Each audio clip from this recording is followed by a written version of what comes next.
साथियों नमस्कार, जोहार। जीटी रोड लाइव में आपका फिर से स्वागत है। मैं हूं अभिषेक सिंह। साथियों, घाटशिला एक जंगल का इलाका है, शांत इलाका है, हरियाली का इलाका है। जाहिर है वहाँ पक्षियां बहुत उड़ते हैं, लेकिन अब वहाँ चौपर भी उड़ रहे हैं, जिसको कहते हैं ना, हेलीकॉप्टर उड़ रहे हैं। बड़े-बड़े हाई प्रोफाइल नेताओं का आना वहाँ शुरू हो गया है। अब घाटशिला उपचुनाव एक हाई प्रोफाइल सीट बन चुकी है।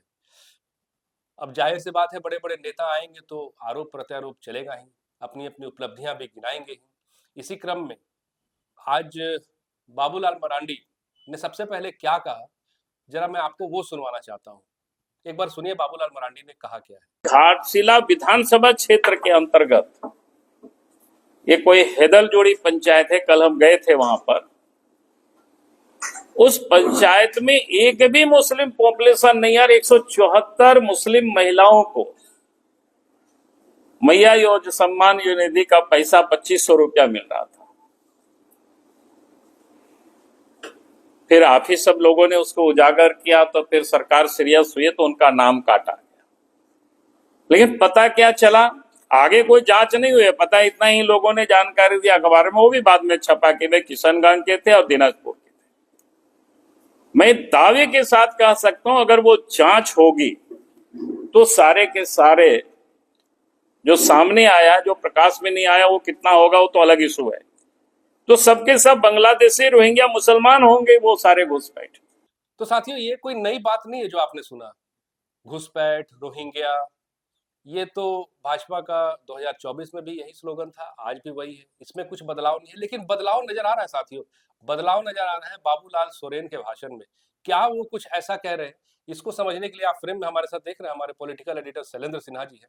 आइए उन्हीं के पास चलते हैं। शैलेंद्र जी, स्वागत है फिर से आपका। सर, आपसे शुरुआत करने के पहले हम चाहते हैं एक बार कि अपने दर्शकों को वो सुनवाएं जो बाबूलाल सोरेन ने अपने भाषण में कहा क्या है। कुमार समाज को मैं अभिनंदन करना चाहता हूँ। एक साथ बोले, भारत माता की, भारत माता की जय श्री राम। कुमार समाज जिंदाबाद। तो आज बहुत गर्व महसूस हो रहा है कि आज कुमार समाज ऐसे लग रहा है कि इस धरती में पूरा स्वर्ग से पूरा देवी देवता लगाया हुआ जैसे लग रहा है। जहाँ एक होता है अनेकता में एकता, वहीं पर भगवान बसता है। तो इस चुनाव के दौरान मैं कहना चाहता हूँ, एक घाटशिला विधानसभा में उपचुनाव होने जा रही है। आप क्या मेरा समर्थन कर रहे हैं? आप क्या समर्थन कर रहे हैं मेरे को? तो मैं इतना आश्वासन देना चाहता हूं कि हर कदम में मैं बाबूलाल सोरेन कुमार समाज का मैं प्रतिज्ञा लेता हूं कि मैं हर समस्या, आपका कोई भी समस्या है, समाज का विकास का बात हो, निश्चित तौर पर विधायक बन करके विधानसभा में रखने का काम करूंगा। मुझे पता है संविधान में आप लोगों को एससी का दर्जा मिला है, लेकिन हम लोग बिखरा हुआ है पूरा भारत में। एक होने की जरूरत है। जैसे आप लोग आज ये स्कूल प्रगण में आप लोग एक होने का एक संकेत, एक ताकत दिखाने का काम किया है। एक साथ आशीर्वाद और वोट दे के हमको जिताइए। जरूर है विधानसभा, झारखंड विधानसभा में आप लोगों को एसटी दर्जा देने के लिए मैं प्रस्ताव रखूंगा। सर, ये कहना क्या चाह रहे हैं? जय श्री राम से शुरुआत और फिर इस तरह की बात, जो अब एसटी और एससी वाली बात है, क्या आप कैसे देख रहे हैं सर इसको? ये बहुत मतलब कि एक सरप्राइज है हम सब लोगों के लिए। सरप्राइज इस मामले में है, जो आदिवासी समाज से आप आते हैं और पिछले 25 सालों में आप 24 साल रख सकते हैं, आज 25 साल का झारखंड होने वाला है जी। लेकिन इन 25 सालों में 24 साल आपने जल जंगल जमीन की राजनीति की है।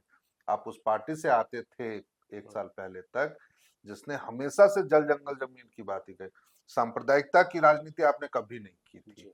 लेकिन अब जल जंगल जमीन, आप आदिवासी होने के बावजूद आपने लगता है जो वो मतलब कि कहीं बयान या फिर आप कह लीजिए ना, जब वो एक मुहिम या फिर एक जो चीजों को बचाने की जो एक कवायद थी वो आपने छोड़ दी है। इसलिए अब मैं इसको ऐसे देखता हूँ, जो जल जंगल जमीन से शुरू हुआ आंदोलन या फिर वो एक राजनीति का दौर अब जय श्री राम पर आके अटक गया।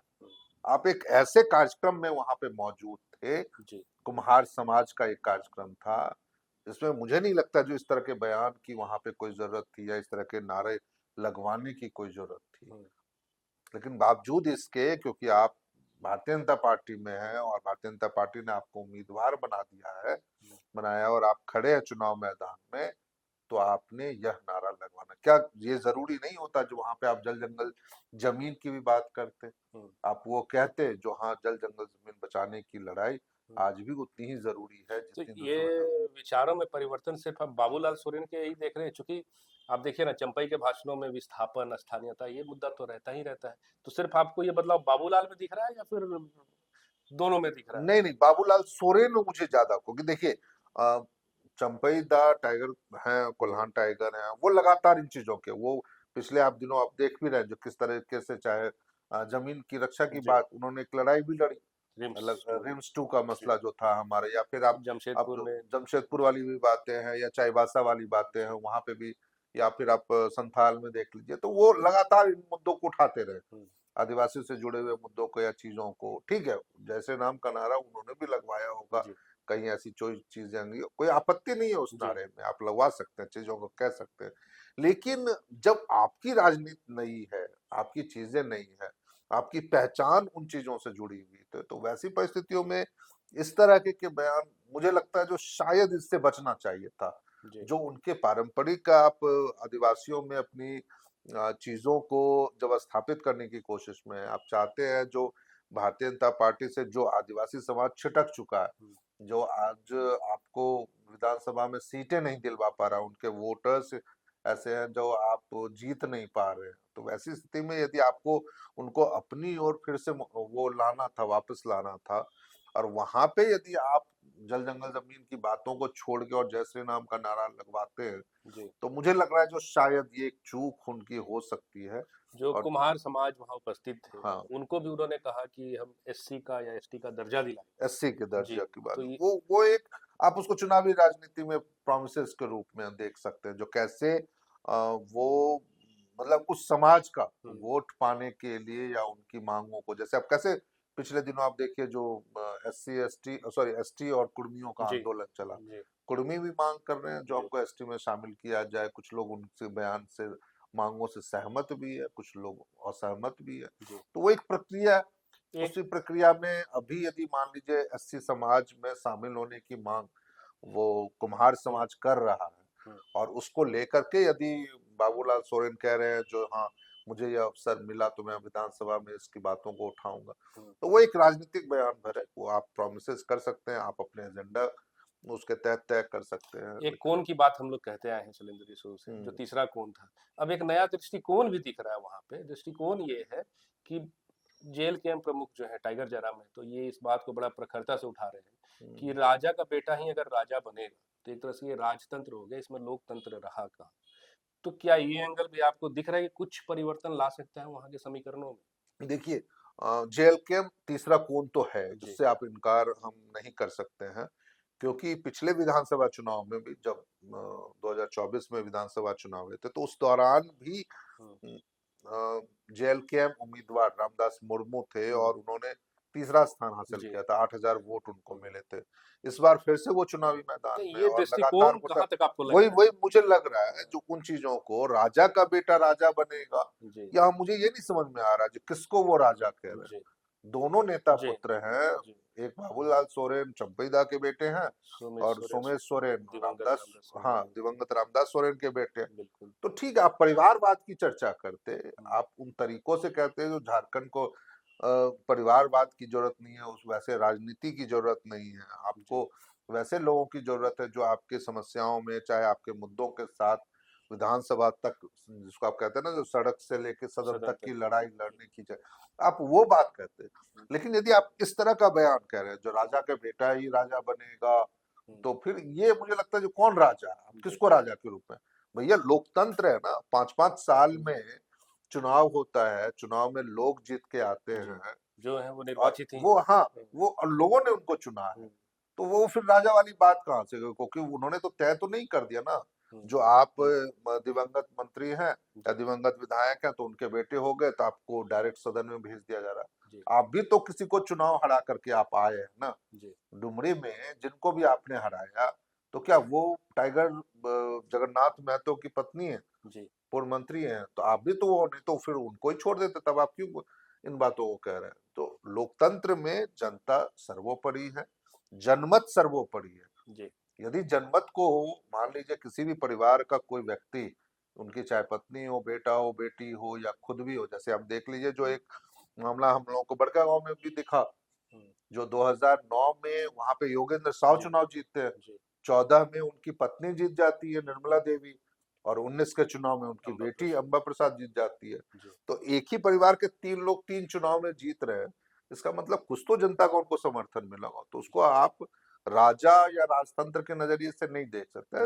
जयराम महतो ठीक है, उनका बयान ये है, अलग बात है, लेकिन मुझे लगता है जो इस तरह के बयान को देने से पहले यदि वो परिवारवाद का मुद्दा वो राजनीति में उठाते तो वो ज्यादा कारगर साबित होता, या फिर आप ये कहते जो जिनको राजनीतिक अनुभव नहीं है वो चुनाव में खड़े हैं, उनके जरिए क्या आपको घाटशिला की समस्याओं का समाधान मिल पाएगा या नहीं मिल पाएगा, तो उस पर आपको विचार करना चाहिए। और एक ऐसे व्यक्ति को जो लगातार आपके मुद्दों के साथ खड़ा रहा है, आपकी चीजों में खड़ा रहा है और वो आपसे संघर्ष करने की बात कर रहा है, और यदि अभी आप बता लीजिए जो कह रहे हैं रामदास मुर्मू जो 75% हम भी अपने वेतन का दान कर देंगे या वैसे जरूरतमंदों को दे देंगे जो जिनकी उनको जरूरत है, अब ठीक है सारी चीजें आप कर लीजिए, लेकिन आपको इस तरह के बयान तो नहीं देने चाहिए।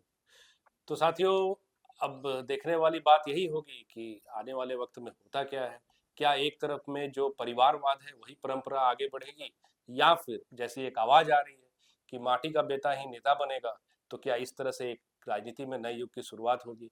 क्या होगा और क्या नहीं है तो आने वाला वक्त बताएगा। 11 नवंबर का मतदान और 14 नवंबर की मतगणना के बाद ही स्पष्ट होगा।